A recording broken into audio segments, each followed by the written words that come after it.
I'm Jake Anderson. This semester, I made a business plan for a company that I was thinking about called Midwest Wildlife Consulting. The whole idea behind that company was to help individuals come up with a better way and more efficient way to manage their property and help teach them the ins and outs of managing a property. There's a lot of people that don't really know what they're doing, they're unsure about it, and I wanted to provide them a way to help walk them through the steps or also provide them services where I'll do the management for them. I've decided I'm no longer going to move forward with this business at the current time.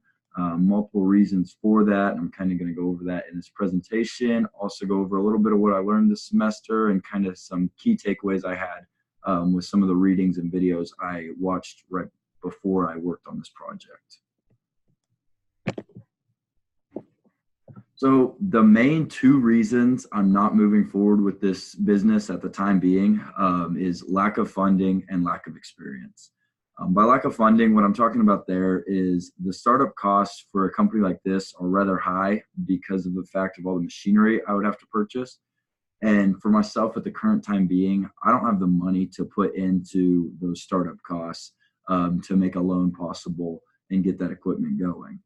The other thing for the lack of experience there, kind of the big thing with that is throughout the semester working on this project, talking to individuals, just kind of reevaluating everything, I've realized that I don't feel I have the proper experience and knowledge to give the customers the service I would want to give them and the quality of service I would want to give them.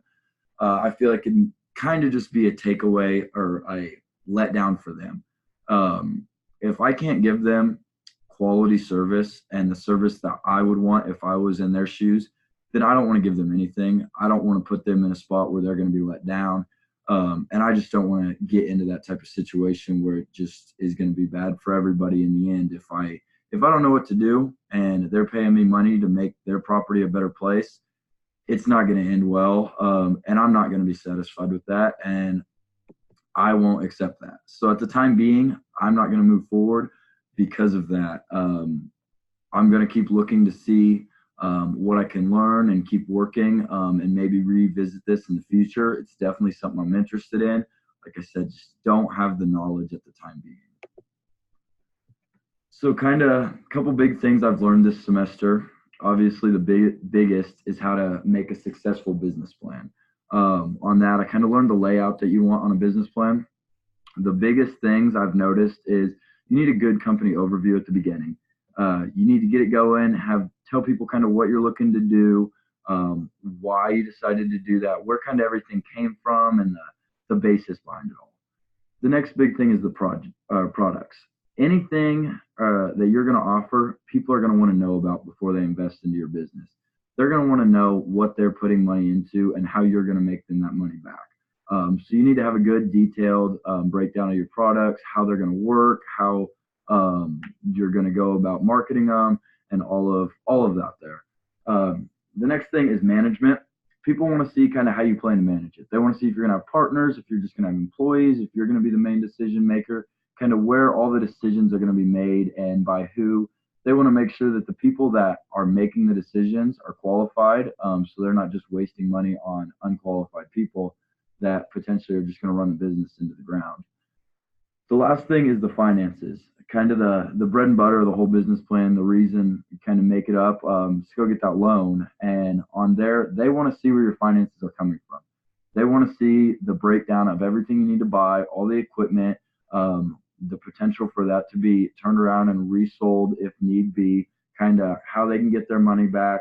They want to see a very detailed breakdown. I've noticed this talking to many people that's a very big thing is they want to know every little detail about the finances. So you got to be very in depth with that, do a lot of research, and just make sure you have that locked down so you can provide them the information that they need. Another thing I've learned this semester is personal evaluations. You need to evaluate where you're at in life. You need to evaluate where you're at with the business you want to start. That's one thing I feel like I kind of failed at for this business is I didn't evaluate my current knowledge, my current experience, or where I was currently at. I feel like that's a really big thing with any business. It's something you need to know yourself. You need to evaluate, your knowledge and make sure you're going to be able to provide what you want to provide. The third thing is networking. Networking is key. Networking is key whether you want to start your own business or whether you're just going to be a worker in another company. Whatever you do, networking is key because of that fact that the more people you know, the better chances you're going to have of getting that job or getting that loan or meeting customers. And the more people you know, the more customers they're going to know. It's just going to grow. It's going to snowball like crazy. And so networking is key, making sure you have a good network of responsible people that will be able to help you along the way. So a couple things I feel like I need to improve upon after reading some of the articles and kind of going over everything this semester is reflection after failure, networking, and courage. So with reflection after failure, I just feel like I need to do a better job of kind of taking time to truly think about why the business failed or why the startup failed, why it's not working, what went wrong, but not just the bad. You want to look at what you did right, what I did well, what I can keep using moving forward, and kind of where everything can go next. I feel like too many times I just kind of brush everything off, kind of try to avoid once I failed, just kind of avoid it, let it go, just forget about it. But that's not something that's going to lead to success. I need to work and be better on knowing why I failed and also knowing what I did right and knowing how I can use those failures, turn them around and turn them into successes in the future. Next thing again, networking. Like I said, networking is key. You got to have a good network. I need to work on constantly meeting new people, constantly getting my name out there, constantly finding new people that can help me in life and that I can help in life. I feel like with networking, it's not a one-way road. If you expect people to help you, you expect people to kind of guide you along the way and give you the knowledge they know, you need to be willing to do that for others as well. Or if there's something that you know that they don't, help them out. I feel like that's a big thing. And I feel like I do a decent job right now, but it's something I always need to improve upon. And I just feel like you can't be too good at networking. The third thing is courage. And with that, what I mean is I need to have the courage to go out there and fail. In a lot of these articles that I read, it talks about that. It talks about how you're going to fail. And you got to be willing to go out there, face those failures, and make them happen.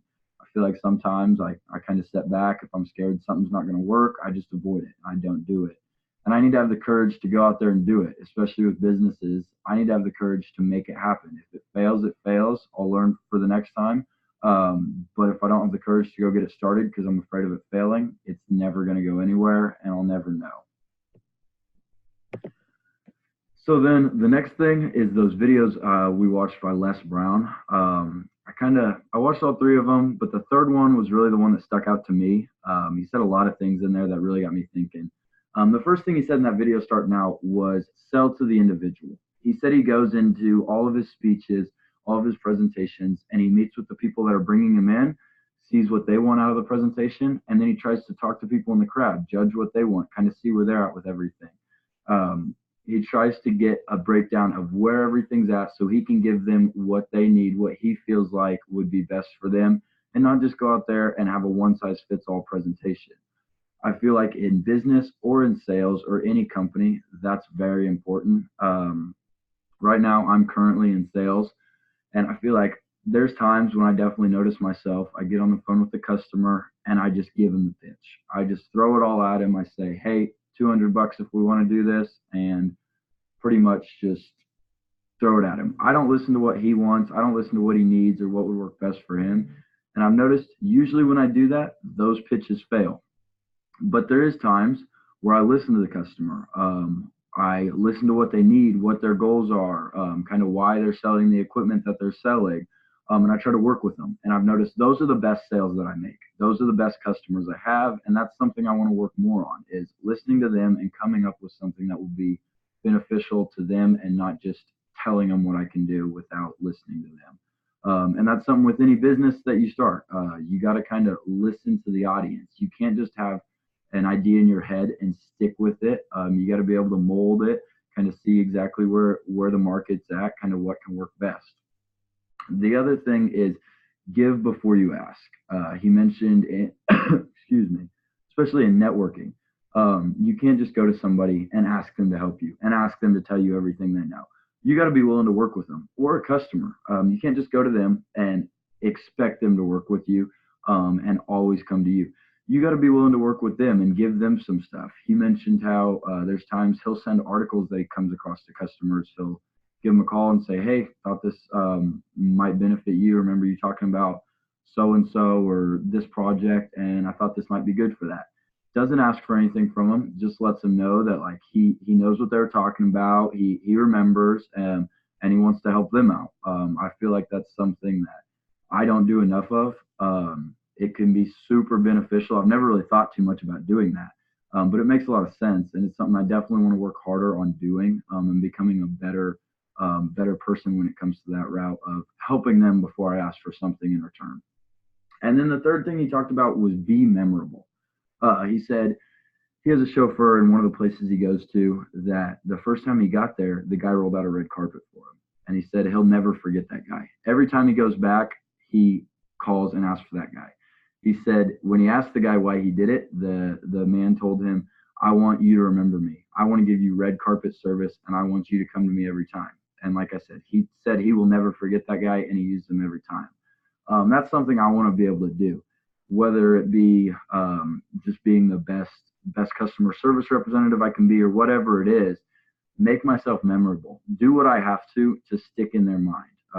Make myself known. And I feel like with networking, sales, opening a business, making yourself known, sticking in people's heads is what's going to lead to success, because they may not need something from you right now, but if you make yourself known, when they do, they're going to come to you because you're in their head. They're going to remember you.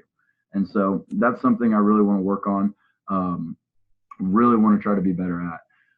And then going back to the sell to the individual, before I started this presentation, I was actually listening to an interview on a podcast called The Pat McAfee Show. Pat McAfee was interviewing PJ Fleck. He's the head coach at Minnesota right now. And he said in that interview, I'm not for everybody. Everyone's not going to like me, and I won't apologize for that. And I don't work, or everyone won't work the way I want them to, and I won't apologize for that. And it kind of stood out to me because, like I said with Les Brown, he said sell to the individual, kind of make it work for them. But I also think PJ Fleck, that coach, makes a good point. You can't be right for everybody. Your product, your services won't fit everyone's needs. You have to go in there, give them what you can, work with them, of course, to give them the best that you can give them for what they need and everything. But there's going to be times where what you offer just doesn't fit what they need, and you're not going to be able to deliver the quality that you need to deliver for them. And I feel like, personally, like I said, the reason I'm not moving forward with this business, if I can't deliver that quality that I want to deliver, then I don't feel comfortable doing it. And that's something like PJ Fleck said. Not everyone's going to work for me. Not everyone is going to like me, and I'm not going to apologize for that. And I feel like that's a big thing here is you can't expect everything to work, but also coming back to what Les Brown said, sell to the individual, make work what you can make work. The last thing is take responsibility. Les Brown said this in his third video as well. And this one I put on its own slide because this one really stands out to me. No matter what you're doing in life, business for sure. If you're starting a business, you're the head of it. You have to be responsible for everything. But really anything in life, take responsibility. There's a quote that Les Brown mentions. He doesn't say who it's by. He says it's by a mentor of his. But it says, if you do what is easy, your life will be hard. But if you do what is hard, your life will be easy. And I think that makes a really good point there. It stands out a lot to me because if you take the easy road, your life's going to be hard down the road. It's going to get hard. If you show up at work and it's Friday and you got a bunch of stuff to get done and all of a sudden it's Friday at 5 o'clock and you're ready to go home, but you still have 3 more things that you were supposed to get finished that week, or 3 more things that need to be done. And you go, oh, it's Friday at 5 o'clock. I'm going to head out. I'll do it Monday. You're taking the easy way. And then it's just going to be harder on you down the road. Those are going to be weighing on your shoulders all weekend. And then most likely when you come back in, if that's a customer that you had to meet with or that you had to call, when you come back in on Monday, they're going to be fed up that they had to wait all weekend when they wanted to get it done before the weekend. So that's kind of what I think he was saying there is do what you have to do. Don't take the easy way out. It may be hard to stay an extra 2 hours at work on a Friday, but it'll make for a better return in the future. Monday will be easier for you. Your customer's going to be happier. The sales are going to go better, and they're going to keep coming back. And so I feel like that's a big thing. Take responsibility, do what you have to. And if you do something wrong, admit it. That's the best way to go about it. Admit it, do what you have to do to fix it, but take responsibility. That's kind of the biggest takeaway I took from all those articles I read and all the videos I watched, is, again, take responsibility. But yeah, that's kind of everything I went over, kind of everything I learned this semester. All summed up there, kind of what I learned reading those articles and what I want to work on down the road. Like I said, with this Midwest Wildlife Consulting, it's something at the current time I'm not going to keep pursuing just because I don't feel like I can give what I need to give, the quality that I need to give. But it's something that's going to be in the back of my head. I definitely want to keep thinking about it. I definitely want to look at pursuing it down the road, but I want to keep learning. Like I talked about back here, the networking. I want to network with some people that can help me learn. I want to network with some people that have been there before. They've managed property. They're going to teach me how to manage property. They're going to give me tips.